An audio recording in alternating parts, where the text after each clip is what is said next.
Bate-Papo na Saúde segue na 16ª Conferência Nacional de Saúde, a 8ª mais 8. E nesse programa a gente vai falar sobre financiamento. Nossos convidados são Ronald Ferreira dos Santos, presidente da Federação Nacional dos Farmacêuticos, André Luiz de Oliveira, coordenador da Comissão Internacional de Orçamento e Financiamento do Conselho Nacional de Saúde. Sejam bem-vindos. É um prazer estar aqui. Queria começar a partir da mesa que vocês estiveram presentes agora de manhã aqui na conferência, falando sobre o financiamento histórico do Sistema Único de Saúde que você trouxe para a gente, ou até diria do subfinanciamento histórico, para a gente depois chegar à ameaça de desfinanciamento que a gente está atravessando nesse período. Como é que a gente pode olhar para trás e ver nesse período como é que foi esse financiamento? O Sistema Único de Saúde em algum momento foi financiado como ele deveria?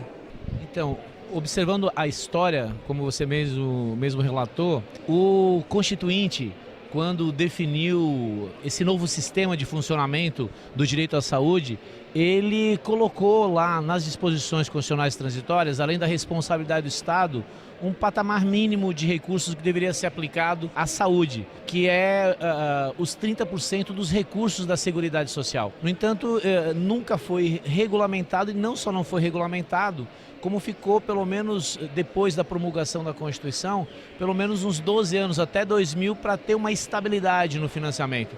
Então, o processo de financiamento sempre foi, ao longo do tempo, um dos principais gargalos e dificuldades. Nós saímos de uma instabilidade, conseguimos uma estabilidade, mas com o subfinanciamento que veio até 2014, 2015, quando o processo de regulamentação do financiamento passou a ser um desfinanciamento, ou seja, uma retirada dos poucos recursos que tinha na saúde. Então a gente abordou um pouco esse histórico. Compreender esse histórico é compreender como que são as principais disputas em torno do destino do recurso público, particularmente para a saúde. Aí a gente já começa a responder também para as pessoas que dizem que a saúde não precisa mais de dinheiro. A saúde, historicamente, nunca teve o dinheiro necessário para dar conta de toda a complexidade que o Sistema Único de Saúde tem, né? Sim, Renato. Olha, eu vejo que o Sistema Único de Saúde, desde o seu início de trajetória, como o Ronald bem lembrou aqui do aspecto histórico desse financiamento, viveu tempos de um subfinanciamento crônico.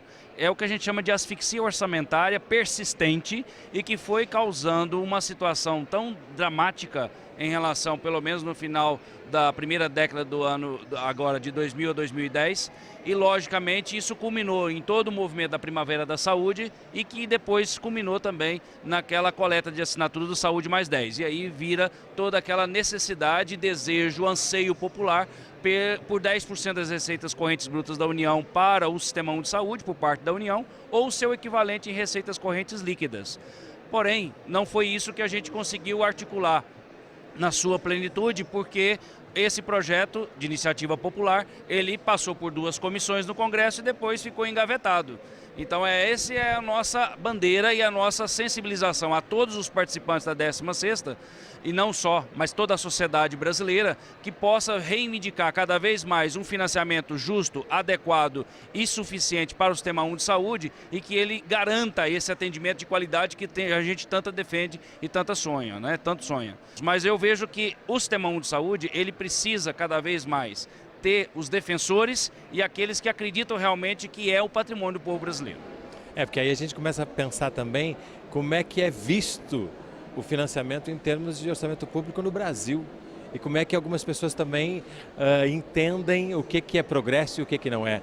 Você emocionou na sua fala uma comemoração do presidente do Itaú? O que ele comemorava naquele momento? Na verdade, aqui deve funcionar, a que interesses devem funcionar o conjunto das atividades econômicas. O presidente do Itaú comemorou o fato de nós termos um estoque, nas palavras dele, né, um estoque de fator de produção, o que faz com que as pressões sobre a economia diminuam, o que apresenta um cenário ótimo para investimento. Traduzindo isso, os 20 milhões de desempregados é bom para a economia. Esse estoque de mão de obra é bom para a economia, ou seja, uma perspectiva absolutamente desumana que é a mesma que raciocina a desresponsabilização do Estado para os direitos do povo brasileiro, que é justamente a utilização da riqueza que é produzida. Ou seja, é uma visão de que a estrutura do Estado tem dono, alguns proprietários, e fazem das políticas, como por exemplo, as mais altas taxas de juro e remuneração do rentismo do mundo, ser a regra do jogo. E é justamente essa disputa que, nos momentos mais recentes, os defensores dos proprietários, os defensores dos grandes detentores de riqueza do país tiraram completamente as máscaras, tiveram todo o constrangimento que se tinha não se tem mais e se apresentam na sociedade. Que tem a ver isso com o debate do financiamento do SUS? Tem que, ao longo desse último período, nós, quando a gente fala de subfinanciamento e não desfinanciamento, nós conseguimos, com a luta política e popular, nós conseguimos alguns avanços.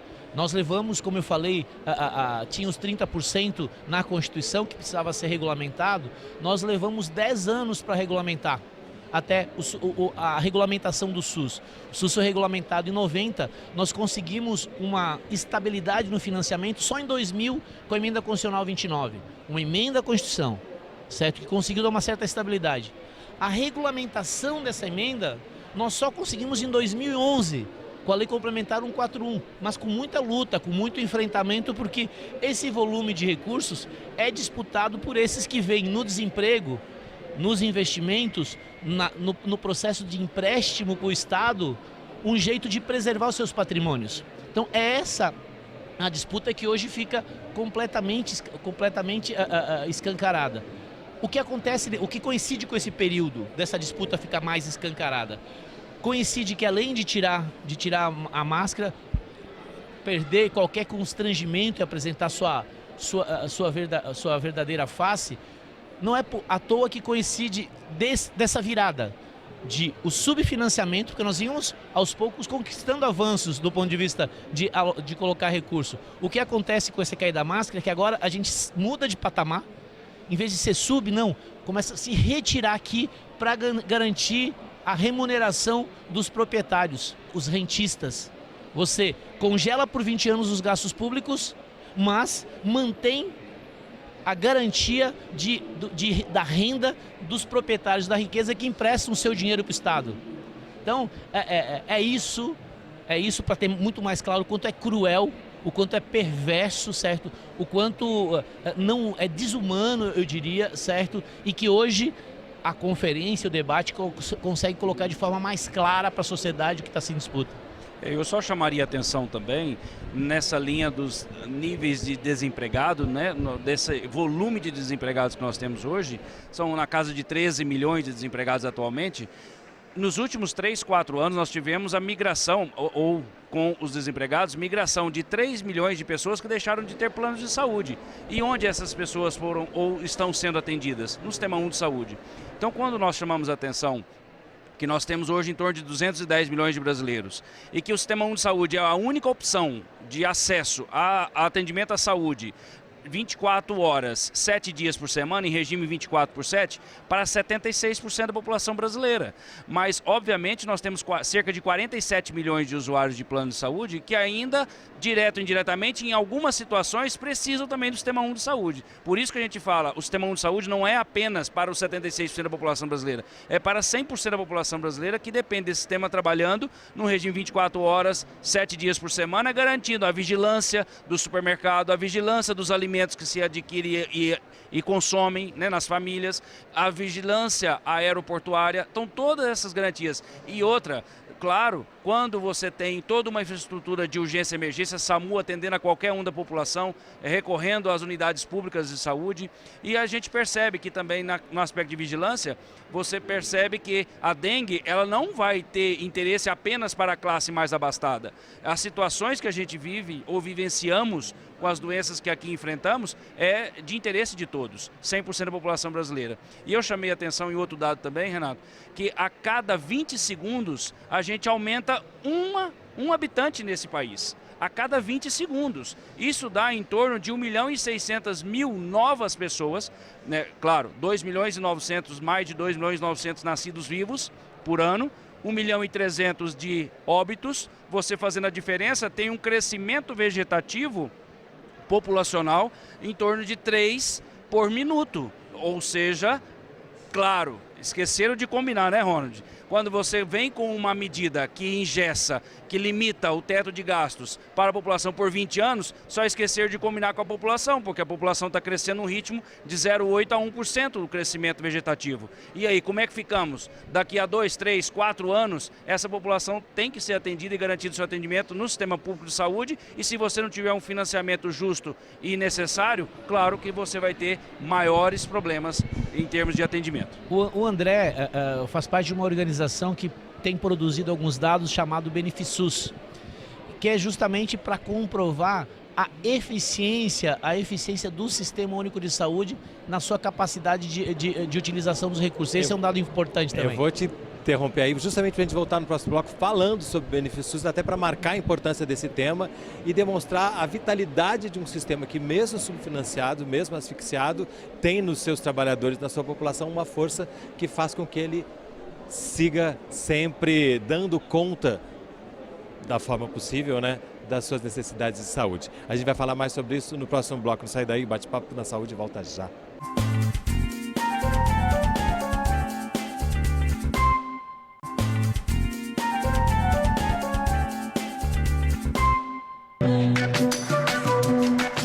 O Bate-Papo na Saúde está de volta na 16ª Conferência Nacional de Saúde, falando nesse programa sobre financiamento. E no final do bloco anterior, quando a gente estava falando do Benefisus, o que é o Benefisus? O André tem condições melhores de falar, mas eu levantei a questão do Benefisus, que ele vai explicar direitinho aqui as evidências a respeito do que o recurso público brasileiro é capaz de produzir, mas eu quis chamar a atenção do Benefisus em função da comparação que o André também mostrou aqui para a nossa conferência, do valor, do volume de recursos públicos que o nosso país investe para garantir o direito de acesso universal comparado com outros países do mundo. Enquanto nós aqui investimos aproximadamente 8% do PIB, sendo que desses pouco menos de metade, são de recursos públicos, o que dá aproximadamente os 266 bilhões por ano, isso significa 10 vezes menos o que a Inglaterra aplica no seu sistema público de saúde. E lá, a Inglaterra também aplica 8% do seu PIB. Portanto, a capacidade, os milagres que se operam com os princípios desse nosso sistema e que nesse momento estão sendo bombardeados em torno da sua ineficiência, da sua dificuldade e de que o setor privado é mais eficiente. É o discurso da hora. Quando o André pergunta, vamos comparar um plano de saúde, não é, André? Com um custo médio mensal de 225, o mais barato, o mais barato com o volume de recurso público para entregar transplante, para entregar vacina, vigilância, assistência farmacêutica, oncologia, Brasil sorridente, um conjunto gigante de proposições. Então, é uma falácia, é uma grande mentira que tentam nos apresentar e que o André, falando do Benefisus, fica mais evidente ainda. É bom que a gente está falando de financiamento, né? O Benefisus traz números muito concretos, né? Veja bem, quando a gente fala em Benefisus, ou quando a gente junta toda a produção durante um ano, e é agora de junho a maio, junho de 2018 a maio de 2019, um ano, portanto, nós tivemos em torno de 3 bilhões e 700 milhões de procedimentos sendo realizados para 210 milhões de pessoas. E quando a gente coloca isso em fração de por dia, por hora, por minuto e por segundo, nós chegamos a grande, vamos falar assim, estatística que nos permite colocar que o Benefisus, a cada segundo, nós produzimos em torno de 116 procedimentos por segundo o Sistema Único de Saúde. E há um custo, que é na questão do financiamento, de R$ 3,60 por dia, por pessoa. R$ 3,60 não paga nem uma perna hoje no transporte coletivo, no transporte público. Então, eu veja bem, quando você pensa em que o número de internações, o número de cirurgias, o número de procedimentos, o número de atendimentos e todo um programa e todas as áreas temáticas que envolvem a área da saúde, saúde bucal, fisioterapia, recuperação, etc., a gente está falando numa cifra extraordinária. 3 bilhões e 700 milhões de procedimentos é muita coisa. E quando a gente pensa assim, em cada segundo 116, a um custo de R$ 3,60 por dia, ou pelo menos é o que está sendo investido, quando pegamos o orçamento e dividimos para a população brasileira. E quando a gente vai para a saúde suplementar, hoje o valor mínimo de um ticket médio, hoje num plano de saúde básico, que tem as coparticipações, que tem as várias limitações dos planos de saúde, em torno de R$ 235. Então eu vejo que quando a gente pensa assim, e ainda os planos de saúde têm um rol de procedimentos que não é 100% de atendimento limitado, garantido. né? Exato. E quando você vai para o SUS, não, o SUS é integral e é universal, então é óbvio que a gente tem que defender esse sistema único de saúde e que realmente é isso que a gente traz como, quando a gente vai para os números, não tem como negar. E para garantir toda esse montante de procedimentos, de internações e de tudo mais, logicamente que a gente precisa cada vez mais aperfeiçoar os mecanismos de controle também. Ninguém aqui é defensor só apenas de mais recurso. Precisamos melhorar os mecanismos de aplicação, de controle, ter mais transparência na aplicação dos recursos públicos, mas a gente percebe cada vez mais, temos convicção, desde o Saúde Mais 10, desde lá de 2012, que o Sistema Único de Saúde precisa de um aporte melhor para garantir um atendimento de qualidade à população brasileira. Os gargalos que tem no sistema, seja de recursos humanos, seja de acesso, principalmente, que é noticiado, inclusive, os agentes de comunicação financiados pelos planos de saúde fazem questão de escancarar todo dia nos principais telejornais. Há sim gargalos e muitos gargalos a serem superados, que só vai ser possível superar se enfrentar o problema do subfinanciamento.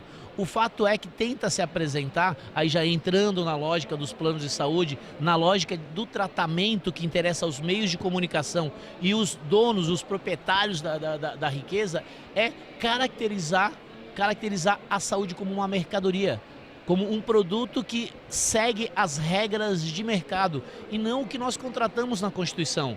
A saúde enquanto um direito de cidadania, ou seja, uma cláusula que não é possível haver retrocesso. Está bastante claro que as garantias de direitos fundamentais, no caso da saúde, não pode haver retrocesso. E garantia de direito é o seu financiamento. Porque, como disse a procuradora que participou conosco no debate, sem recurso não há direito.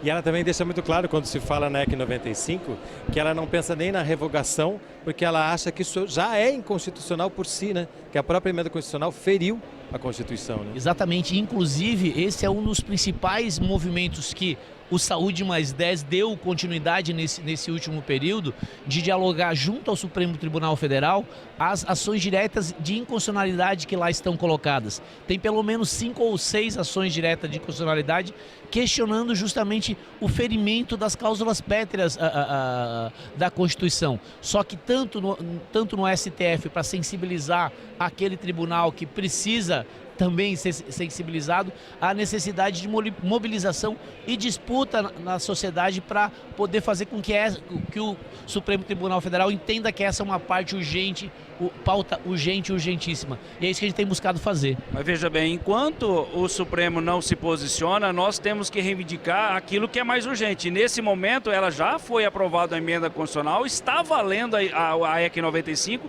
e o que a gente precisa fazer é lutar por a sua revogação imediata.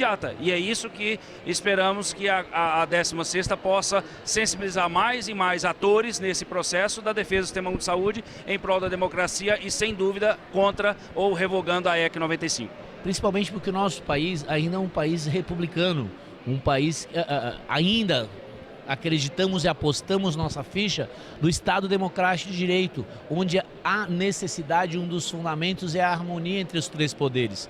Portanto, essa demanda que a sociedade faz junto ao judiciário, essa demanda que a sociedade faz junto ao legislativo para revogar ou para declarar inconstitucional, tem sido o centro dos esforços para fazer esse debate. Mas só nós vamos conseguir fazer um ou outro se a gente conseguir ter, de fato, a compreensão do que está em disputa e quais são os interesses que estão colocados em disputa em torno da alocação dos recursos para a garantia dos direitos. Por isso que esses números, às vezes, são muito importantes, porque a discussão do financiamento não pode cair numa discussão fluida e etérica. séria. A gente está falando de vidas cotidianamente sendo tratadas ou perdidas. Embora o presidente do Itaú considere pessoas como fator de produção em estoque, né? Certo? É preciso ficar claro que tem operadores da atividade econômica e da vida política nacional que consideram que há uma parcela de descartáveis, porque é justamente isso, que pode a qualquer momento existir ou deixar de existir. Isso é fundamental para termos consciência do tamanho do desafio. E como eu falei na mesa redonda hoje, eles são fortes, mas nós somos mais. O povo brasileiro é mais. Sabe por que o povo brasileiro é mais? Porque fomos nós que construímos o SUS. Fomos nós que colocamos na Constituição essas regras. Fomos nós que contratamos esse contrato social. Se nós já conseguimos uma vez e é a lei e é a legalidade, significa que nós somos mais. É a questão de como nós mobilizar a força social e política para garantir essa legalidade. Essa é uma questão central. E eu até gostaria de aproveitar o momento também para convocar todos que estão nos assistindo. Eu sei que tem muitas pessoas, inclusive gestores que nos assistem. Todos estamos no mesmo barco. Precisamos defender o Sistema Único de Saúde, porque é nele que acreditamos e ele tem tudo para ser considerado, e é para nós, o maior patrimônio do povo brasileiro. E a gente, para enfrentar as dificuldades que o SUS enfrenta, né, não é apenas a questão do crescimento vegetativo. Eu só chamaria a atenção para 5 grandes transições que nós estamos passando. É a transição de costumes ou cultural. Hoje tem pessoas cada vez mais obesas, com dificuldade com o peso, balança, sedentarismo, etc. E aí por isso que tem mortes cardiovasculares as mais frequentes. E você tem as doenças crônico-degenerativas aparecendo com maior importância, com maior frequência. E as causas externas, tem um aspecto demográfico, com envelhecimento populacional e a transição também nutricional, pessoas comendo de maneiras equivocadas e, logicamente, a transição tecnológica que sempre agrega custos e na saúde muito mais. Todas essas transições que você falou para a gente, elas impactam o dia a dia das pessoas e, consequentemente, o Sistema Único de Saúde. E esse impacto é crescente, né? Por isso que uma emenda que congela, ela não estaciona os gastos, ela desfinancia. Eu acho que essa é a grande mensagem que vocês estão trazendo. É isso mesmo, né? Porque se você tem não só a população crescendo, mas uma enorme gama de outros fatores interferindo e fazendo com que você tenha que investir mais na saúde, como é que você pensa num congelamento por 20 anos? É praticamente impossível você sobreviver um sistema desse montante, com o aporte para, no mínimo, 76% da população como único acesso e 100% da população brasileira que depende direto ou indiretamente do sistema funcionando. Por isso que a gente está aqui na 16ª lutando e sensibilizando cada vez mais as pessoas em defesa desse SUS, e é o que a gente acredita. O SUS é nosso, ninguém tira. A saúde nos dá uma vantagem porque essa disputa tem para oferecer a morte. Essa disputa tem a oferecer ao fim, ao cabo, a separação, a segregação. Então, tem na pauta da saúde uma possibilidade concreta de você dizer, ó, é 80 anos, viu? A mulher já tem, não é só 3 trabalhos, ela tem 4, porque ela também tem o trabalho de casa, certo? A criança precisa ter proteção, ou seja, em torno das questões vinculadas à saúde, você pode fazer essa disputa de narrativa, essa disputa com esses setores. E uma disputa também do imaginário do que é saúde, porque durante um tempo, inclusive, que houve uma classe média, que a gente chamava de nova classe média, conseguindo um poder aquisitivo maior, o seu sonho era ter um plano de saúde. E isso também é uma disputa importante, né? De que investimentos no Sistema Único de Saúde são para todos. E os planos de saúde, como vocês colocaram aqui, eles têm limitações sérias, especialmente à medida que a gente vai ficando mais velho. Mas quando você compara um orçamento público do orçamento suplementar, da saúde suplementar, você percebe assim, inclusive na saúde suplementar, é um pouco mais além do que nós temos hoje na saúde pública, né, de 54% para 46% a diferença. Só que na saúde pública é para 210 milhões, na saúde suplementar é para 47 milhões de usuários de plano. Então a conta realmente ela é desproporcional e obviamente é o que a gente faz com que as pessoas possam enxergar no Sistema Único de Saúde como aquilo que o Brasil precisa. Defender não só o SUS, mas a democracia e todas as políticas públicas com direito de igualdade a todos. Perfeito. Obrigadíssimo pela presença de vocês aqui conosco. Parabéns pela 16ª, que ainda está em curso, mas já está vitoriosa. né? O importante é a gente conseguir buscar o produto dessa generosidade do povo brasileiro, desses milhares de brasileiros que se mobilizaram de norte a sul e que vão produzir um poderoso instrumento de combate para não só garantir o financiamento, mas garantir a saúde como direito e garantir os princípios do nosso sistema. Então, agradeço isso e pode ter certeza que o Canal Saúde vai debater muitos resultados dessa conferência ainda, vamos ter muitos embates para nós construir ainda, para garantir de fato essa conquista do povo brasileiro. Muito obrigado pela presença de vocês. E o Bate-Papo na Saúde fica por aqui, na 16ª Conferência Nacional de Saúde. Há outros programas também que você pode assistir para entender a intensidade, a complexidade, a beleza das discussões que estão sendo feitas aqui na conferência. E a gente se vê no próximo programa. Até lá!